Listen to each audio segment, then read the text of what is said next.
Hello class third, welcome back again online class of Hindi second Naveen Pallav. Student we will start new chapter 14 मैं नन्हा वीर सिपाही। ध्यान से देखेंगे कविता को। इस कविता में राष्ट्र की रक्षा के प्रति बाल मन की कामना को अत्यंत रोचक ढंग से दर्शाया गया है। इसमें कवि कहता है कि मैं भारत का वीर सिपाही, भारत की तकदीर हूँ, छोटा हूँ पर बड़े हौसले दुश्मन की जंजीर हूँ। कि यानी कि मैं भले ही छोटा सा एक बच्चा हूँ लेकिन मैं अपने भारत देश की आने वाली तकदीर हूँ, यानी मैं उसका भविष्य हूँ, फ्यूचर हूँ। मेरे हौसले बहुत ज़्यादा बड़े हैं, मैं छोटा भले ही हो जाऊं लेकिन मैं दुश्मन को अपनी जंजीर में बांध सकता हूं, यानी मैं इतना हौसला रखता हूं। देश की सीमाओं के अंदर हंसी खुशी का गीत हूं, आपस में सब भाई भाई उनकी सच्ची प्रीत हूं। यानी मैं अपने देश में रहता हूं और इसकी सीमा के अंदर मैं गीत गाता फिरता हूं कि हम सब लोग सारे भारतवासी आपस में भाई भाई हैं और एक दूसरे की सच्ची प्रीत यानी कि एक दूसरे की हम परवाह करते हैं। प्रीत कह सकते हैं आप लोग, प्रेम के साथ रहने के लिए हम सब तत्पर रहते हैं। सभी दिशाओं की खुशहाली रंगों भरी अबीर हूँ, सीमा से बाहर दुश्मन की छाती का मैं तीर हूँ। यानी जितनी भी दिशाएं हैं, हमारी चारों दिशाएं हैं, वहाँ पर खुशहाली फैली हुई है और रंग भरे हुए हैं खुशियों के। इसीलिए और जो दुश्मन है उसे समझ लेना चाहिए कि हम सब लोग उसकी छाती में घुसने के लिए तीर के समान है, यानी वो अगर बुरा भी चाहेगा तो हमारे देश का किंचित भी बुरा नहीं कर सकता। मातृभूमि की रक्षा हेतु खुशी खुशी मर जाऊंगा, इस वर्दी इस टोपी की मैं हर पल लाज निभाऊंगा। यानी हम लोग सब इतने तैयार हैं अपने देश की रक्षा के लिए कि अगर हमें पड़ा तो हम लोग इसके लिए अपने प्राण भी न्यौछावर कर सकते हैं, और मैं भी खुशी खुशी अपने देश के लिए सर्वस्व न्यौछावर करने के लिए तैयार हूँ।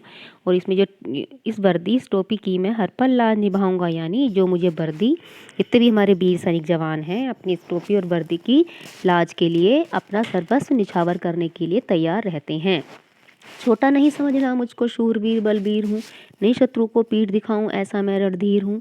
यहाँ पर छोटा बच्चा कह रहा है कि मैं भले ही छोटा हूँ देखने में, मेरे अंदर इतना अभी भी साहस है, मेरी इतनी इच्छा इतनी ऊंची है कि मैं बहुत शक्तिशाली बनना चाहता हूँ। मैं नहीं चाहता कि मैं अब शत्रुओं को अपनी पीठ दिखाऊंगा, मैं अपनी छाती पर ही जो है उनके जो बार हैं तीर छाती पर ही खाऊंगा। इसलिए मैं इतना रणधीर हूँ, मैं इतनी बहादुर की भावना अपने अंदर रखता हूँ। तो बच्चों हमें इसी से ये जीवन मूल्य मिलता है कि अपना देश प्राणों से भी अधिक प्रिय है। नाउ आप लोग शब्द मैत्री अपनी कॉपी पर करेंगे।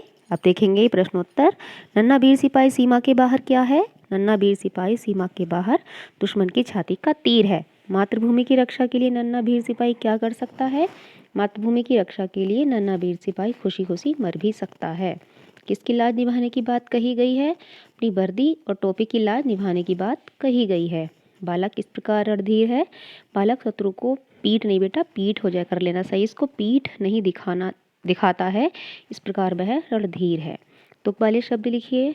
तकदीर का जंजीर, गीत का प्रीत, अबीर का नीर, जाऊंगा का आऊंगा, बलबीर का रणधीर।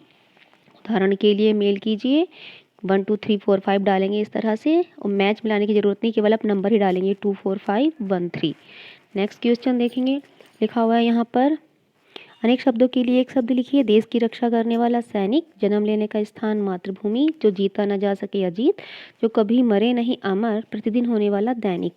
बर्तनी शुद्ध करिए। इस तरह से मातृभूमि आप ऐसे लिखेंगे, दुश्मन इस तरह से, दिशा और शूरवीर। मौखिक उत्तर दीजिए।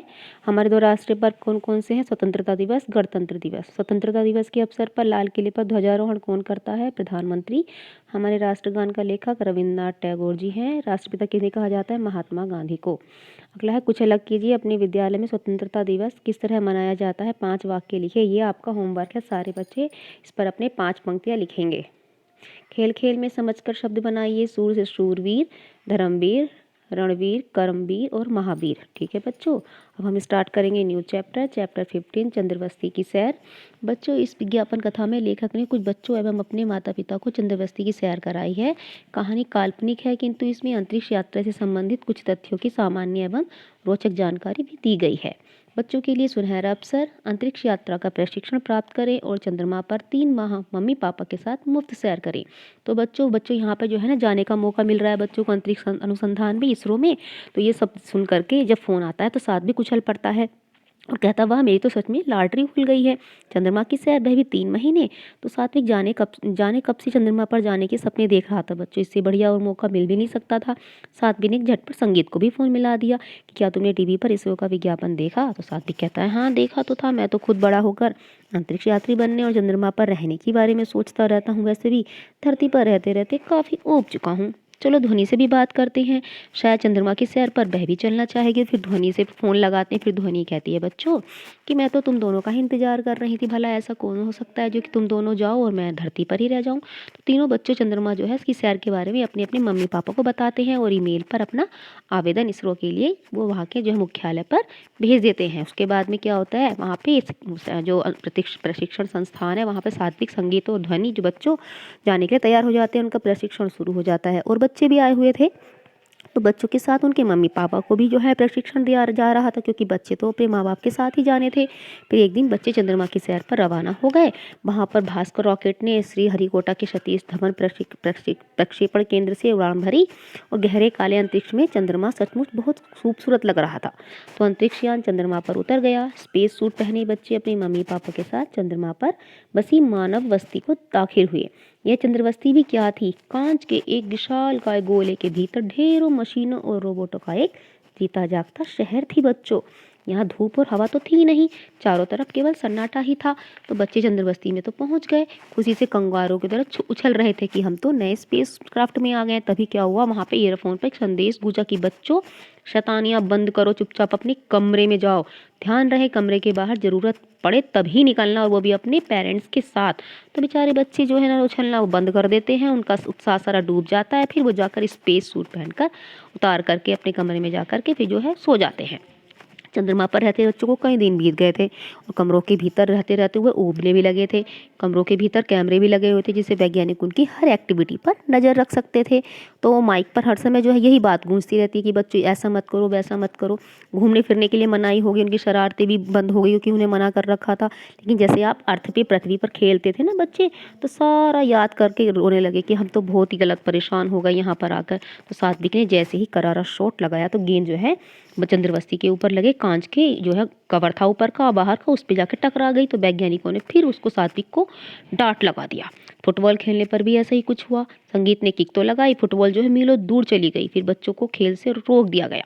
चंद्रमा पर जैसे जैसे जंगल, नदियाँ, झरने भी नहीं थे जिसके किनारे वो पिकनिक मना सकते थे। बच्चे तितलियाँ भी नहीं पकड़ सकते थे क्योंकि पार्क में लगे फूल तो वहाँ थे नहीं, यहाँ तो नकली लगे हुए थे। तितलियाँ भी नहीं मंडरा रही थी। पार्क में भाग दौड़ भी नहीं कर सकते थे, उछल कूद भी नहीं कर सकते थे, सिंथेटिक घास थी वहाँ पर। तो बेचारों जहाँ जैसे वो भागते तो उनके घुटने छिल गए। तो बच्चे सोचने लगे कि चंद्रमा से तो अच्छी अपनी अर्थ पृथ्वी ही है, जहाँ खेलने और गप्पे लड़ाने के लिए दोस्त तो हैं ही, रात में कहानियाँ सुनाने के लिए दादा दादी और नाना नानी भी हैं। उन्हें अपनी धरती की याद सताने लगी। वो उदास रहने लगे, खाना पीना छोड़ दिया, बोलना भी कम कर दिया। आखिर सात्विक, संगीत और ध्वनि के मम्मी पापा ने घर वापसी का फैसला ले लिया और दूसरे बच्चों की मम्मी पापा ने भी चंद्रमा की सैर जो है अधूरी छोड़ दी। सबने घर लौटना ही उचित समझा और आखिर एक दिन चंद्रमा से एक अंतरिक्षयान बच्चों के साथ अपने मम्मी पापा को लेकर धरती पर आ गया। बच्चे बहुत खुश थे, इसीलिए कहते तो हैं हमारी धरती सबसे प्यारी। तो विज्ञान आधुनिक जीवन की सर्वोत्तम उपलब्धि है। तो बच्चों इस वीडियो में इतना ही। नेक्स्ट वीडियो में मिलती हूँ आपसे इस चैप्टर के क्वेश्चन आंसर लेकर। Okay, till then take care, have a nice day.